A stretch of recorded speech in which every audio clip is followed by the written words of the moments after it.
Halo, perkenalkan nama saya Cynthia Lihoni Josmar Siagian dengan NIM 10202404. Kali ini saya akan memberitahu dan menjelaskan apa yang sudah saya dapat selama mempelajari pelajaran mata kuliah negosiasi yang diampu oleh Bapak Adi Masediani. Sekian yang akan saya tunjukkan, selamat menyaksikan. Materi pertama dari mata kuliah negosiasi itu berjudul Sifat Dasar Negosiasi. Dalam materi ini saya mempelajari sifat dasar negosiasi seperti pengertian dan negosiasi.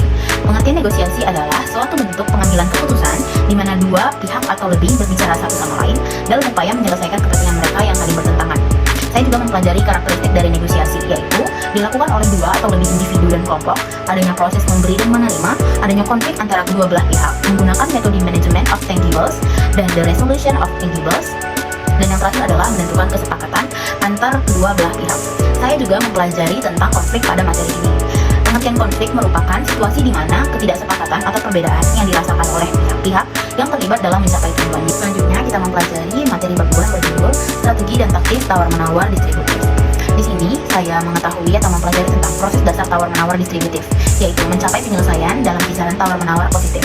Tujuan kedua dua pihak adalah untuk mendapatkan sebanyak mungkin jangkauan tawar-menawar, yaitu untuk mencapai kesepakatan sedekat mungkin dengan titik perlawanan pihak lain. Di sini saya juga mempelajari tentang menemukan titik perlawanan pihak lain. Titik perlawanan pihak lain itu seperti informasi. Informasi adalah kekuatan dari negosiasi itu sendiri. Semakin banyak negosiator belajar tentang target pihak lain, titik perlawanan, motif, perasaan percaya diri, dan sebagainya, semakin mampu ia mencapai kesepakatan yang menguntungkan dirinya.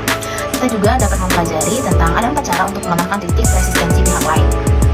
Yang pertama yaitu kurangi perkiraan pihak lain atas biaya keterlambatan atau kebuntuan mereka. Yang kedua, meningkatkan perkiraan pihak lain atas biaya keterlambatan atau keberuntungan mereka. Yang ketiga adalah mengurangi persepsi pihak lain tentang nilai suatu isu. Yang keempat, tingkatkan persepsi mereka atau pihak lain tersebut bahwa Anda menghargai suatu masalah. Selanjutnya pada materi ini saya juga mempelajari tugas taktis.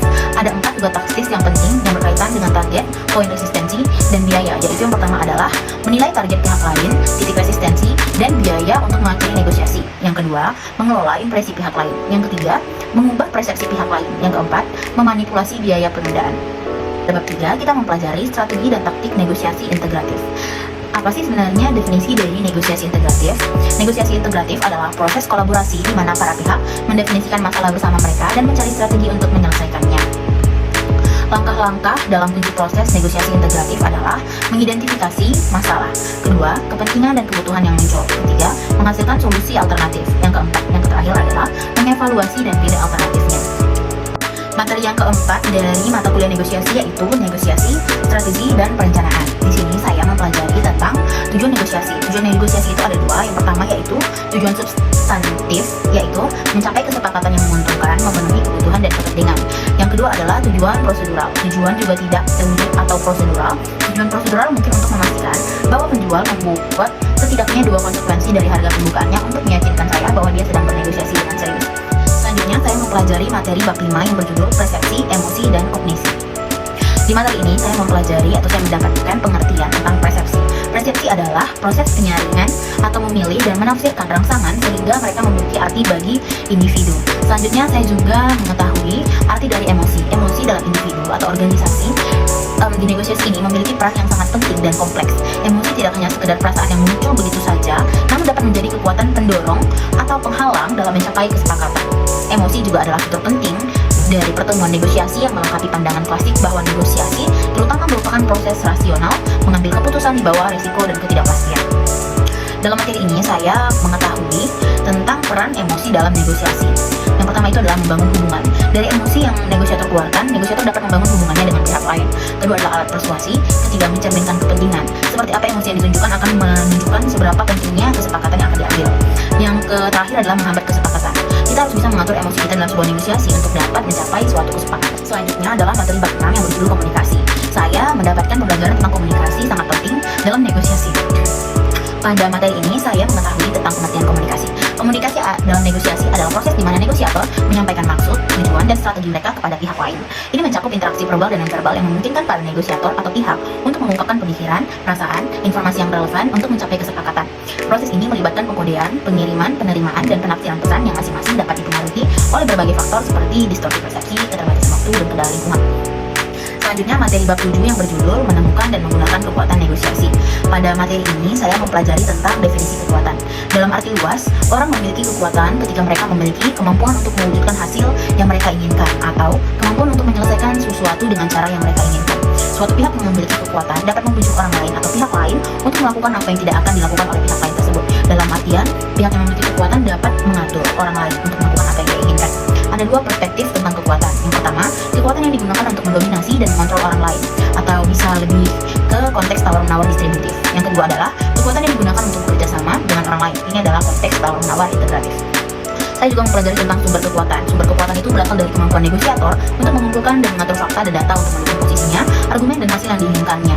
Selanjutnya pada bab 8, saya mempelajari materi tentang etika dalam bernegosiasi. Apa yang dimaksud dengan etika dan mengapa etika penting dalam negosiasi?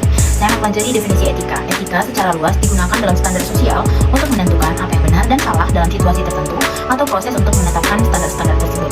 Etika tumbuh dari kasus filosofi yang dimaksud untuk mendefinisikan sifat dunia tempat kita hidup dan menetapkan peraturan untuk hidup bersama. Selanjutnya adalah materi bab 9 yang berjudul pengaruh. Nah, di dalam materi ini saya mempelajari tentang isi pesan dalam negosiasi. Ketika mengkonstruksikan argumen untuk mempengaruhi pihak lain, negosiator perlu memutuskan topik dan fakta apa yang harus mereka masukkan. Ada 4 pertanyaan yang harus dipertimbangkan oleh negosiator. Yang pertama, membuat penawaran tampak menarik bagi pihak lain. Jadi negosiator itu harus memikirkan bagaimana caranya supaya penawaran yang dia berikan bisa menarik perhatian pihak lain. Yang kedua, membingkai pesan sehingga pihak lain akan berkata ya. Jadi negosiator itu harus bisa menyusun pesan yang ingin dia sampaikan itu supaya negosiator lain itu bisa berkata iya atau menyetujui. Membuat pesan normatif itu adalah pesan yang berisi norma yang baik. Yang keempat adalah menyarankan kesepakatan dalam prinsip. Dan materi yang terakhir atau materi bab 10 adalah mengenai hubungan dalam negosiasi. Ada 2 elemen penting dalam mengelola negosiasi dalam hubungan. Yang pertama adalah reputasi.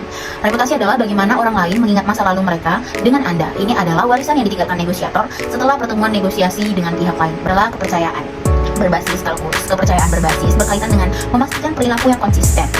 Jadi di sini individu akan melakukan apa yang mereka katakan karena mereka dihargai, karena menepati waktu, janji, dan hubungan dengan orang lain. Mereka takut akan konsekuensinya. Jadi kepercayaan ini adalah hal yang sangat penting dalam negosiasi karena semakin kita bisa membangun kepercayaan orang lain kepada kita, maka semakin mudah juga orang tersebut untuk menyetujui kesepakatan yang akan kita lakukan.